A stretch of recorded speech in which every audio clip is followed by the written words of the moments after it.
নমস্কার বন্ধুরা, তোমরা সবাই কেমন আছো? আশা করি সকলে খুবই ভালো আছো। পম্পা সিম্পল কুকে আমার সকল বন্ধুদেরকে স্বাগত জানাই।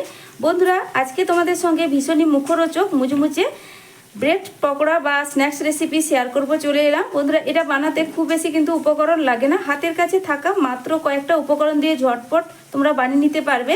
10 মিনিট সময় থাকলেই তোমরা কিন্তু এটা বানিয়ে নিতে পারবে। তাহলে চলো বন্ধুরা, কিভাবে বানালাম এটাই ঝটপট শেয়ার করে ফেলি। এখন তো বৃষ্টির সিজনে এইভাবে সন্ধ্যায় যদি গরম গরম মুচমুচে এই ব্রেড পকোড়া থাকে তাহলে কিন্তু সবাই ভীষণ মজা করে আনন্দ করে খাবে। তাহলে চলো বন্ধুরা, কথা না বাড়িয়ে রেসিপিটি শুরু করছি। একটা লাইক দিয়ে ভিডিওটা সম্পূর্ণ দেখার অনুরোধ রইল। সবার প্রথমে আজকে রেসিপির জন্য নিয়ে নিয়েছি 5 পিস স্লাইস ব্রেড। এবার একটা ছুরির সাহায্যে ব্রেডগুলোকে আমি 2 টুকরো করে কেটে নেব। তো দেখো বন্ধুরা, আমি এইভাবে লম্বালম্বি করে কেটে নিচ্ছি। আর সাইডের যে অংশগুলো এগুলো কিন্তু কেটে ফেলে দেওয়ার প্রয়োজন নেই, এইভাবে কিন্তু 2 টুকরো করে কেটে নিতে হবে। প্রত্যেকটা ব্রেড একইভাবেই কেটে নেব।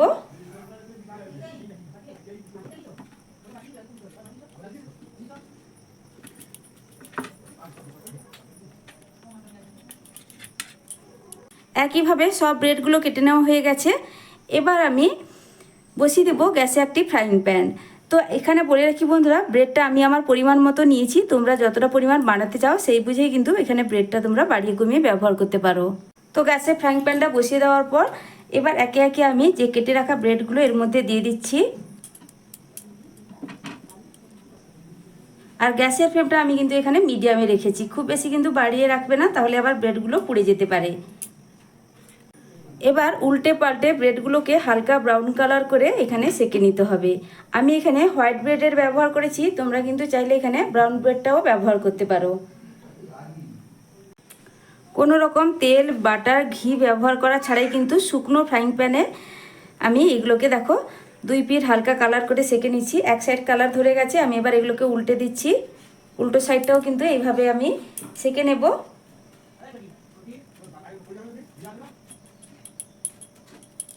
উল্টে পাল্টে 2 দিক এই ব্রেডগুলো দেখো সেঁকে নেওয়া হয়ে গেছে। এবার এগুলোকে তুলে নেব।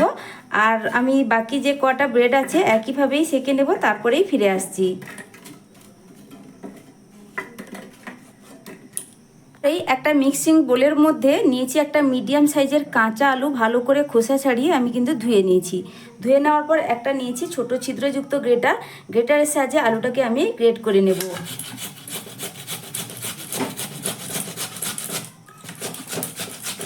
আমার চ্যানেলে নতুন বন্ধু, পুরনো বন্ধু সবাইকে স্বাগত। তোমাদের জন্য অনেকটা ভালোবাসা বন্ধুরা, তোমরাও আমাকে ভালোবাসা দিয়ে পাশে থেকো। আর রেসিপিটা সম্পূর্ণ দেখার পর অবশ্যই তোমাদের একটা মূল্যবান মতামত জানাবে। আজকে যে তোমাদের সঙ্গে স্ন্যাক্স রেসিপিটি শেয়ার করছি, এটা খেতে এতটাই টেস্টি হয় যে বন্ধুরা বলে বোঝাতে পারবো না। একবার হলেও বাড়িতে কাঁচা আলু আর ব্রেড থাকে অবশ্যই বানিয়ে খেয়ে দেখো, খুবই ভালো লাগে। বাড়ির বড় থেকে ছোট খুবই পছন্দ করবে। এখন তো বৃষ্টির সিজন, সন্ধে হলেই এই বৃষ্টির ওয়েদারে মুখরোচক কিছু খেতে ইচ্ছে করে। তো তেলে ভাজা খেতে ইচ্ছে করলে বাজার থেকে না কিনে বাড়িতে সামান্য কয়েকটা উপকরণ দিয়ে ঝটপট বানিয়ে ফেলো। খুব বেশি তো উপকরণ লাগছেই না, তোমরা শেষ পর্যন্ত দেখতে থাকো। তো আমি কিভাবে বানিয়ে নিচ্ছি দেখলেই তোমাদের বানাতে ইচ্ছে করবে। দেখবে খুবই টেস্টি হয়, বানানোর পর দেখবে সবাই ভীষণ প্রশংসা করবে। আর কে কোথা থেকে আমার ভিডিওটা দেখছো বা আমার রেসিপিগুলো তোমাদের কেমন লাগে অবশ্যই জানাবে বন্ধুরা।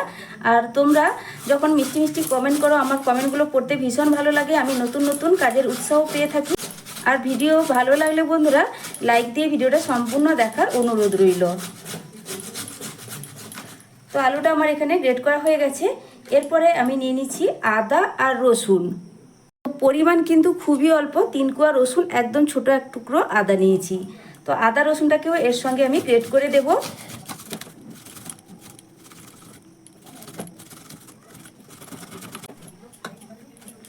ব্যাস, এখানে সব কিছুই গ্রেট করা হয়ে গেছে। এরপর আমি কয়েকটা মশলা পরপর দিয়ে দিচ্ছি। এখন দিয়ে দিচ্ছি এর মধ্যে 4টে মিডিয়াম সাইজের কুচনো পেঁয়াজ। আর পেঁয়াজটাকে একটু সরু সরু আর লম্বা লম্বা করে এইভাবে কুচিয়ে নিয়েছি। আগেই বলেছি তোমরা যতটা পরিমাণ ব্রেড নিবে সেই বুঝেই কিন্তু সব কিছু উপকরণ এখানে ব্যবহার করবে, বাড়িয়ে কমিয়ে। এখন দিয়ে দেবো ঝালের জন্য 3টে কুচনো কাঁচা লঙ্কা, আর দিয়ে দিচ্ছি বেশ কিছুটা কুচনো ধনেপাতা। স্বাদ মতো লবণ, সামান্য একটু হলুদের গুঁড়ো, সামান্য একটু ঝাল লঙ্কার গুঁড়ো, 1 চা চামচ এখানে গরম মশলার গুঁড়ো দিলাম, আর দিয়ে দিচ্ছি 1/2 চামচ গোলমরিচের গুঁড়ো। বাস, এখানে আর কিছুই লাগছে না। এবার আমি ভালো করে হাত দিয়ে সব কিছু একটু মিশিয়ে নেব। লবণ দেওয়ার কারণে আলু আর পেঁয়াজের থেকে কিন্তু কিছুটা জল ছাড়বে একটু এইভাবে হাত দিয়ে মিশিয়ে নিলে। তো কিছুক্ষণ হাত দিয়ে এইভাবে মেখে নেওয়ার কারণে দেখো বন্ধুরা কতটা পরিমাণ জল ছেড়ে দিয়েছে। এবার হাতটা ভালো করে একটু পরিষ্কার করে ধুয়ে নেব। তো দেখো দিয়ে দিচ্ছি এবার চায়ের কাপের মাপ ধরে 1 কাপ বেসন, আর দিয়ে দিচ্ছি ওই কাপের 1/2 কাপ শুকনো চালের গুঁড়ো। শুকনো চালের গুঁড়ো দেওয়ার কারণে এটা অনেকটাই মুচমুচে হয়, আর অনেকক্ষণ পর্যন্ত বন্ধুরা এটা কিন্তু ঠান্ডা হয়ে গেলেও একটুও মুচমুচে ভাব যাবে না, একইভাবে অনেকক্ষণ পর্যন্ত মুচমুচে থাকবে। তো দেখো খুব ভালো করে মিশিয়ে নিচ্ছি। তো তোমাদের এই অবস্থায় যদি লবণের পরিমাপটা মানে তোমরা যদি ঠিকঠাক করে দিয়ে না থাকো তাহলে একটু চেক করে দেখে নিও, লবণটা দিয়ে নিতে পারো। তো আমি দেখে নিয়েছি আমার কিন্তু লবণটা একদম ঠিক আছে। এবার খুব ভালো করে আমি কিন্তু মিশিয়ে নিচ্ছি। এখানে এক্সট্রা কোনো রকম জলের ব্যবহার লাগবে না, জল ছাড়াই ভালো করে এটাকে মেখে নিতে হবে। দেখবে একটু টাইট টাইট ডোর মতো করে এটাকে বানিয়ে নিতে হবে। খুব ভালোভাবে মেখে এটাকে ডোর মতো করে বানিয়ে নিয়েছি। খুব বেশি যদি নরম মনে হয় তোমাদের তাহলে এখানে শুকনো চালের গুঁড়ো কিংবা 1 চামচ বা 2 চামচ বেসনের ব্যবহার করতে পারো। এবার একটু কুড়মুড়ে পছন্দ করলে বেসনের জায়গায় চালের গুঁড়োটাই তোমরা ব্যবহার করবে। এবার দেখো আমি যে ব্রেডগুলো সরিয়ে রেখেছিলাম সেঁকে নেওয়ার পর এবার ঝটপট তোমাদেরকে আমি বানিয়ে দেখিয়ে দিচ্ছি। একটা ব্রেড এইভাবে নিলাম, তারপরে এখান থেকে আমি কিছুটা নিয়ে উপর থেকে দেখো এইভাবে চাপিয়ে দিচ্ছি। খুব বেশি মোটা লেয়ার চাপাবো না, একটু মানে মিডিয়াম করে একটা লেয়ার এইভাবে দেখো 2 সাইড মানে চারদিকে কভার করে দিতে হবে। ভীষণ টেস্টি হয় বন্ধুরা, আবারও বলছি এই রেসিপিটা অবশ্যই বাড়িতে বানিয়ে খেয়ে দেখবে, তারপর কিন্তু আমাকে কমেন্ট করে জানাবে তোমাদের ঠিক কেমন লাগলো।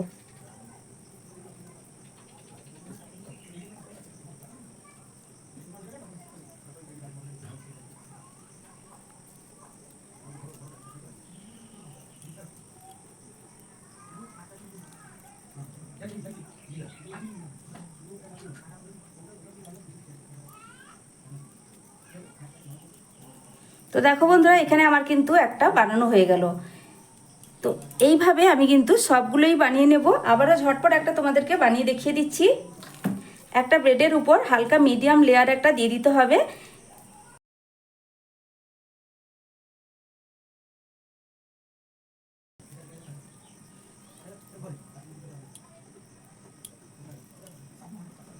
তো দেখো আবারও একটা কিন্তু আমি বানিয়ে নিয়েছি। এইভাবে বন্ধুরা বাকিগুলো বানিয়ে নেব, তারপরেই ফিরে আসছি। এরপরেই দেখো বন্ধুরা গ্যাসে বসিয়ে দিয়েছি একটা ফ্রাইং প্যান। এবার দিয়ে দিচ্ছি কিছুটা পরিমাণ তেল গরম হওয়ার জন্য। তেলটা এখানে মিডিয়াম গরম হয়ে গেছে।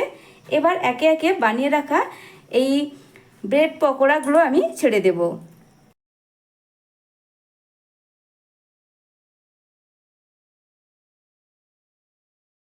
তো কয়েকটা আমি প্যানের মধ্যে দিয়ে দিয়েছি যে কটা ধরবে। এবার এক সাইড হালকা কালার চেঞ্জ হওয়া পর্যন্ত আমি অপেক্ষা করছি। গ্যাসের ফ্লেমটা মিডিয়ামে রেখেই ভাজতে হবে, তাহলে ভেতর থেকে খুব সুন্দর করে একদম মুচমুচে হয়ে ভাজা হবে। তো এবার দেখো এক একটা আমি উল্টে দিচ্ছি, হালকা কালার চেঞ্জ হয়ে গেছে।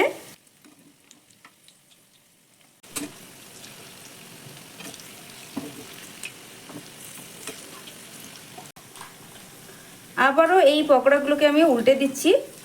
এইভাবে উল্টে পাল্টে একটু লাল লাল মুচমুচে করে এই স্ন্যাক্স বা পকোড়াগুলোকে ভেজে নিতে হবে। এখন দেখো 2 পিঠ উল্টে পাল্টে লাল লাল মুচমুচে করে এই স্ন্যাক্সগুলো আমার ভেজে নেওয়া হয়ে গেছে। এবার তেল ঝরে এগুলোকে তুলে নিতে হবে, এর থেকে বেশি আর ভাজবো না। তো তোমরা তোমাদের পছন্দ মতো কালার করে এগুলো ভেজে নিবে। একইভাবে বাকি যে কটা আছে আমি ভেজে নিব, তারপরেই ফিরে আসছি। তো বন্ধুরা আমার এখানে সব স্ন্যাক্সগুলো ভেজে নেওয়ার পর একটা প্লেটে সাজিয়ে নিয়ে চলে এলাম। দেখো বন্ধুরা দেখতে কতটা লোভনীয় হয়েছে, দেখতেও যেমন সুন্দর, এর থেকে বন্ধুরা খেতে অনেক বেশি টেস্টি। আর কতটা মুচমুচে হয়েছে সেটাও তোমাদের দেখিয়ে দিচ্ছি। শব্দটা শুনে তোমরা নিশ্চয়ই বুঝতেই পারবে এটা কতটা মুচমুচে হয়েছে।